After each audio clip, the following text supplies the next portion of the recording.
Right. I want to get started today because I know we are excited to go on with the Mind 360 brand rep preview. There's so many things to do.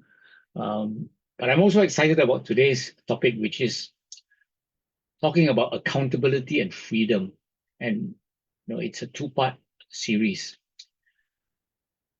Now, we are talking about something that's been hot in the news. Last week, former PAP Minister S. Iswaran was handed a conviction of 12 months jail for obtaining gifts as a public servant and obstructing justice.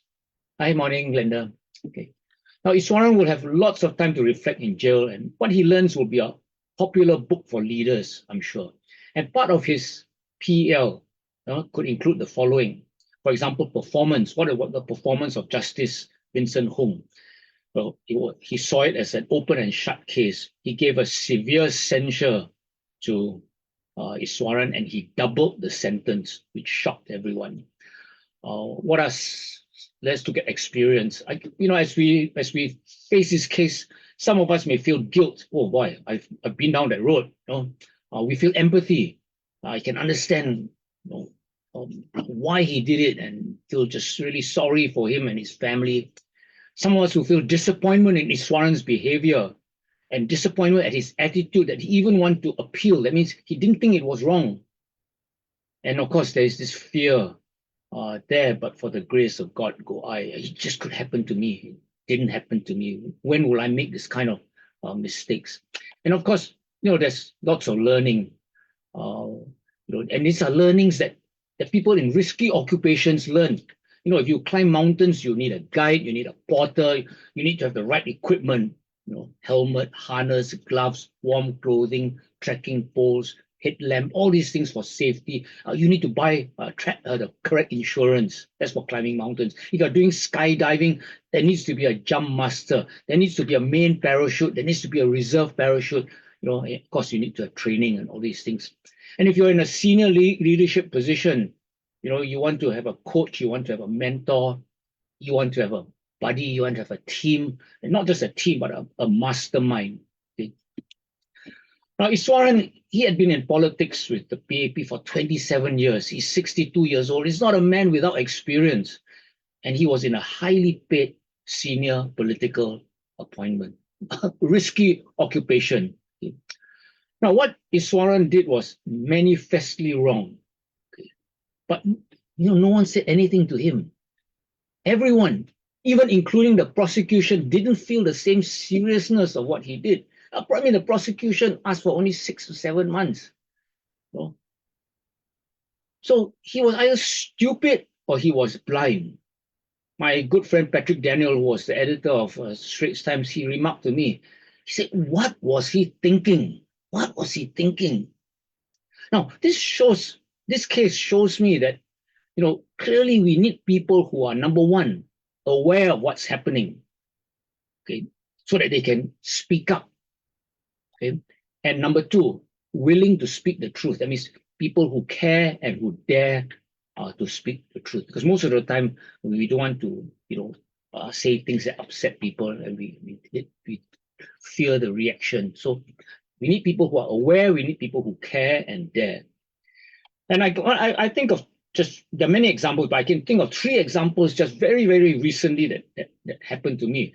Alan Nagao on Dan McCormick's Mastermind Circle, he was sharing about how when he was really having a bad day in Japan, and he called back to his mentor, Joseph Green. And, Joseph Green just told him straight what you needed to do, and, and he just obeyed and he did it. So he had Joseph Green. The guy who does my massage, Andy Lim, he has a dog. It's a small dog. I think it's a Pomeranian or what. And that dog barks at him every time he smokes at home. And Andy tells me when other people smoke, the dog doesn't bark, but when he smokes, the dog barks at him. So he's got someone who's telling him, stop doing this thing. Okay? And also, just very recently, we had a celebration, Ching Kong Yen, for the Ararat, people who went to Ararat. And I spoke to someone there I looked not very nicely, and I looked at the person in not a very nice way. And Swan noticed that, and she spoke to me about it. Okay, so these are just some recent examples of the kind of people that we want around us. So I think we understand the value of accountability, but accountability is two-way. Okay, I must have a clear agreement. Okay, so I may be accountable to someone, but then is it clear that that person agrees to be accountable to me?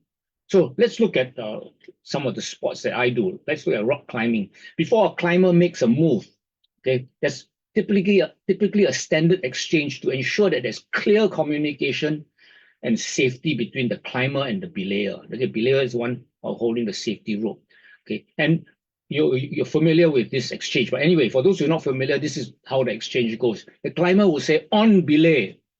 Okay, this is the climber asking if the belayer is ready and has them securely on belay. The belayer will reply, "Belay on." And the belayer is responding to confirm that they are ready and they have the climber secured. Then the climber, next thing he'll say is climbing. Okay, so the climber, when he says climbing, he's announcing that he's about to start climbing. And then the belayer will say, "Climb on." So he says, basically he's responding, he says, "Go ahead." So there's very clear communication. Okay, and this sequence ensures that both parties are fully aware and prepared for the climb so that you can maintain proper safety. Someone doesn't have an accident and die. This old book that some of you may be familiar with, Peaks and Valleys. It's by Spencer Johnson. Okay, Peaks and Valleys. And in this book, he tells how peaks and valleys are connected.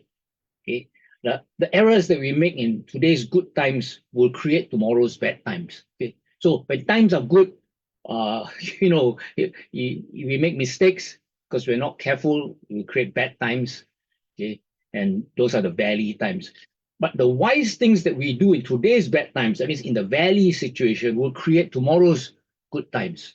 Okay, so based on this, we hopefully believe that Iswaran will learn from this and he will then move on to greater heights. I mean, he's only 62 years old. But the book also says that the common reason, or the most common reason, why we leave a peak too soon is arrogance masquerading as confidence. So, it's more difficult to stay on a peak than to get out of a valley. Now, Patrick Daniel asked, what was he thinking? Okay, what was he thinking? So I want to bring you to the analogy of the peak in the context of climbing Mount Everest or any of the 8,000-meter peaks. Okay, now we know that there is this thing called the death zone. The death zone refers to altitudes above which the pressure of oxygen is insufficient to maintain human life for an extended period of time. Okay. So that's very dangerous. The longer you stay there, you're on the way to dying already because you're not breathing properly. So many deaths in high altitude mountaineering have been caused by the effects of the death zone, either directly by the loss of vital functions because your body is shutting down, or indirectly by poor decisions made under stress. You can't think properly, so you make wrong decisions. So those of us who climb mountains know that it's vital to have a guide or a Sherpa to actually help you physically, carry you, help you, support you when you're weak, but also to make the right decisions for you because you cannot think straight. Okay, so you can see when Patrick says, what was he? It's not that he's stupid, he just cannot think anymore at that level. Sometimes you're just, you're at a level where you think you're God, you're so good, everyone is worshiping you and you just lose sight of reality. Okay, so we talked about accountability. I also mentioned in this talk about freedom. Okay, so what is freedom? Okay, freedom, we're talking about freedom to create things, freedom to contribute, okay, freedom to take more risks so that you are free to continue to grow, not just stop growing. Okay. And true freedom in leadership is having the trust and ability to make bold decisions, knowing that you are accountable and will be supported by those around you. If you have this accountability, it will give the freedom, okay? It gives freedom its direction and purpose. ensuring that it doesn't devolve into recklessness. Because sometimes, as I say, you keep doing things right, you think that you got this magic touch. You don't have to think anymore, don't have to plan anymore. Okay. So leaders like Iswaran, they falter because they either don't have or they don't listen to honest feedback. It's crucial to cultivate an environment where accountability is normalized. It's normal to have accountability, and speaking truth to powerful people is encouraged. It's a two-way street where leaders need to be receptive and others need to be brave enough to hold them accountable. So leadership is, real leadership is actually about creating an environment where people are free to contribute and take risks, but always with the awareness that they are part of a larger system that requires them to answer for their actions. As a leader, you have to ensure that you have got systems, people, feedback mechanisms that not only keep you accountable, but also provide the safety net for those you lead. Because if you're a leader, when you fall, a whole bunch of people fall. In Aswaran's case, his family, the people in his grassroots ministry who support him, and all this. It's just, and in fact, the organization of PAP. And you will see, I've always said this, that the higher one is, the higher one is either in wealth, in authority, or in age, the more difficult it is to find such a relationship that is a committed mirror to my thoughts and deeds. Okay, we need a mirror so we can see our blind spots, but that mirror needs to be committed to doing its job. Okay, so the question is, how do I create such a relationship?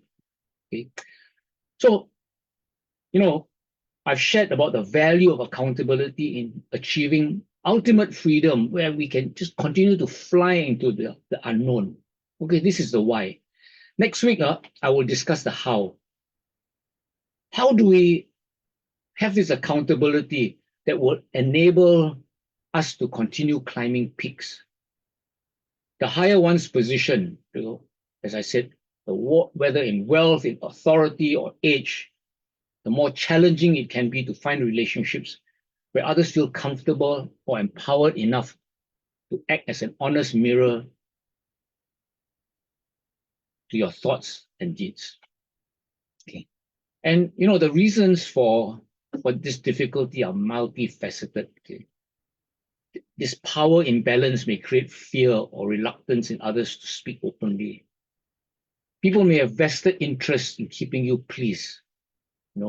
Ball carriers, say carry balls, or you might find it harder to identify who genuinely cares about your growth rather than gaining something from you. And of course, there's other people who, when they keep quiet, you fall.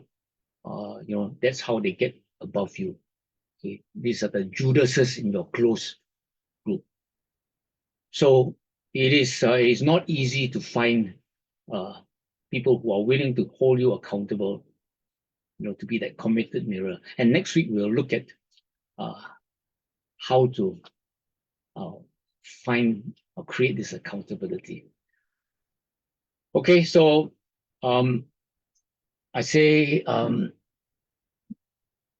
now we can go on and do our brand rep preview. And as you do it, don't do it just as a salesperson, do it as a leader in contribution to your customers and, to your team. Okay. We can really help people a lot in this. Thank you very much. And tomorrow, Tuesday tips, don't forget, okay, it's going to be by Swan again. Okay, have a great week.